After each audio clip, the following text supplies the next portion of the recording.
Youth pride is the common, unnecessary pride that young people tend to carry between around the ages of the teen years up and all the way until about 25 or at least 24, in which many petty, insubstantial, or unworthy things, in other words, things that are not worth it, are perceived as important or impressive or worth taking pride in due to youthful attention to detail and perfectionism and this over-criticism or over-criticalness.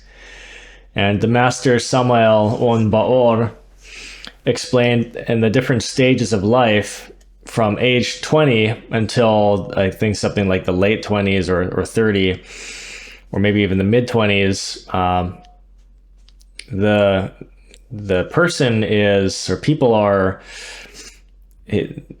in classifications of archetypal animals, man is a peacock, or humans are peacocks.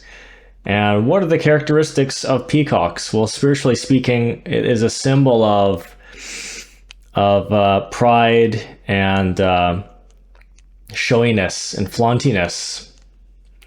And I truly understand that the truth of this, having gone through this stage of life in my late teens and early 20s, having well past that.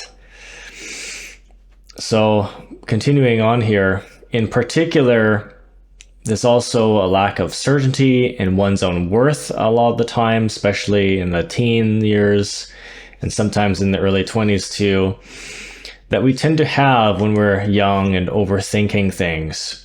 So the main challenge that comes from this excessive pride is the really persistent feeling of constantly needing to prove oneself to others. Having this endless list of things that pop up in your life that you want to prove or show off. To prove and show off your newly acquired skills, often to people of the past, such as ex-partners who more often than not are no longer friends with you and therefore no longer of relevance or importance. But this urge, it might appear to be so necessary that the youthfully proud individual may find strange, creepy ways of stalking and contacting people solely for the purpose of making an appearance and proving themselves or showing off.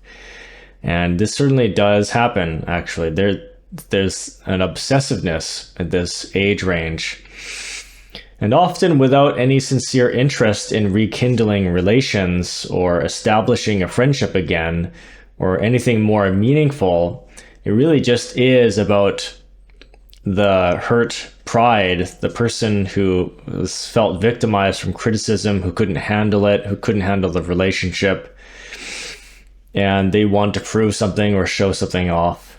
And astrologically speaking, youth with predominantly feminine energy, particularly Virgo and Scorpio in the sun or moon signs, have the most youth pride. These are the most obsessive, the most petty as well. It's not over major things as much as it is over lots of small things. So here are some common personal narratives. I feel the need to prove myself to them and show off my newly developed skills. I wish my first ex could see my new partner and I together. We look so good together. It's so impressive. I'm so impressive. But I've changed. I'm not that person anymore. I'm better now. I hate myself. I was so bad back then. Why was I like that? I resent my teenage self. I wish you could see me now. I wish I could prove myself and show off my new skills. I'm mature now. I'm sophisticated. I'm a cultured highbrow now. I plan my life now. I'm political now. I'm not passive anymore. I read regularly now. I'm articulate. I can actually make sense when I speak now. I'm a performance artist. It's amazing. It's so impressive. I'm such a sophisticated person. I'm a contemporary dancer. I'm not that simple person anymore. I'm better than that. I think there's something wrong with being yourself and being normal. I look so sharp with the way I dress now. My face is slimmer because the baby fat I had when I was a teenager has faded away. I look like an adult now. I wish I could, discreetly somehow show this off to my ex-partners. I'm part of this group now, which is this business group or this whatever group, which is really just another clique, essentially, that ultimately maintains my sense of status. I talk on the community radio station these days because I'm so open-minded and expansive. Look at me. Look how much I've grown. I've changed. I've evolved. I'm not that simple person anymore. I was so bad back then. I'm much better now. There's this contrast that I see. I do understand your problems. I can help you with your problems. Just try me. Why didn't you try me back then? I am a good counselor. Why did you not believe that I could help you with your problems back then? I'm not that silly, irresponsible person anymore. At least that's what I thought you were thinking. I don't know if you were really thinking that. That's just an assumption I had.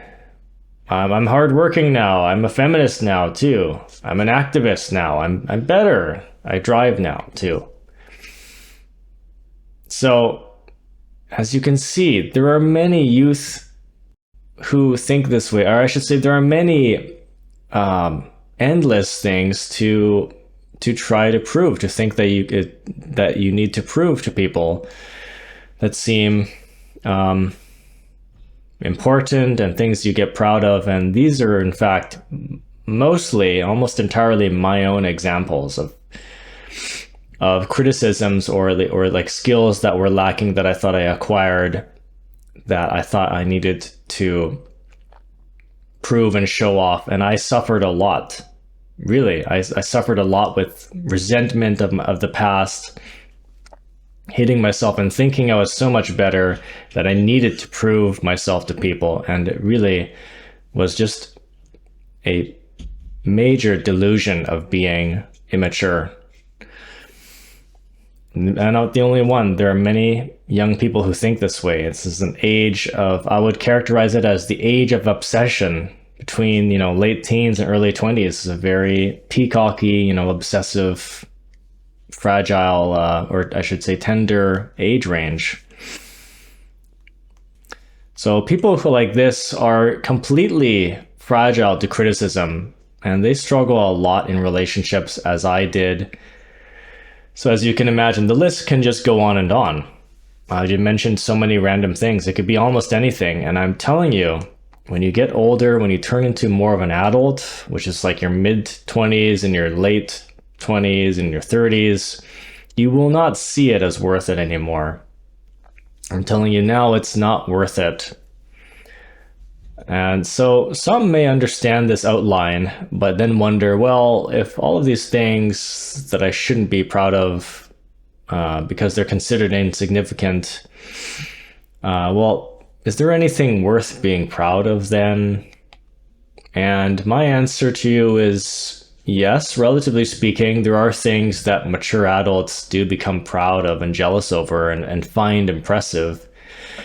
But the point is that youth pride is really petty and unnecessary and excessive, and it's endless.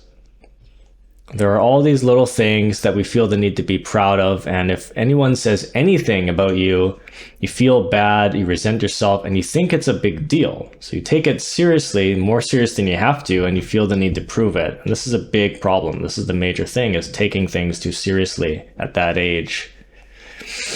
Whereas the pride that a mature adult experiences is more or less reasonable. And, the only things that we do get proud, that adults do get proud of or jealous over, are much more substantial. And there are less things. It's not an endless list of 100 different things. Like, oh, look at me, I read now. Look at me, I eat healthy now. I plan my life, I exercise. It's not an endless list. So the solution is to gain a thorough understanding of self-worth, as well as a better discernment between minor things and significant, adult level things.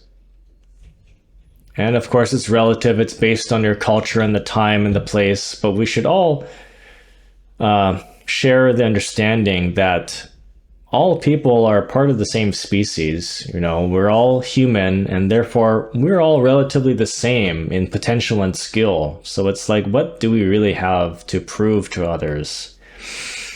We should also understand that this principle applies to our age as well. We all develop in the same way according to our age. And in fact, knowing your age is actually a very good way of knowing your worth, because nature is consistent. Nature develops the brain in a very specific way according to your age. So no matter how mature you think you are for your age, and many people do think that they're quite mature for their age, and they still don't realize that you're super fragile. Or, okay, you're mature, but like obsessive. You care so much. Like, I'm addressing this pride. I used to think I was mature for my age, and in a sense, sure I was, but it's nothing mature about being really fragile and sensitive. So there will be those imbalances that at that particular age that it has when you're still developing or when you're getting older. Now, in the professional world, hiring managers will judge you based on your experience and your skill level, because that's specifically what they're looking for. But in terms of maturity, most people are going to judge you by your age above everything else. And personally, as someone who used to be dysfunctionally perfectionist and very insecure and endlessly proud of small things, as well as having observed this same phenomenon in other young people, I can tell you with confidence that this is something that, at least half the population of youth go through, maybe more than that. And that most of the self-image things that concern you today will no longer concern you when you're older, and no longer will be worth it to you when you reach around the age of 25 or 26. I mean, even at 24, I thought I stopped caring what people think of me at around age 24, but little did I know I was still overly critical about certain things people said about me, and I thought that I was no good for being seen as this or that. And I thought that was normal to think that way, and really it was still hyper perfectionist. So I thought it was acceptable to really care what people think. And then finally at age 26, I no longer viewed these criticisms as a big deal. And I understood really what it means to be yourself. It's just more authentic to be yourself, because then you don't have to control people's opinions obsessively, right? It's not so mature to be so insecure that you have to try to control people's opinions about you all the time. That's pride. And when you're authentically yourself, you don't have to control people's opinions. It's just clearly that you are yourself. People don't always see that, but it's much more authentic and much more natural to just be yourself.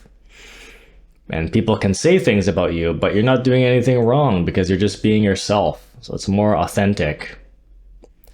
So my urge to prove myself to people from the past, especially from the past, subsided.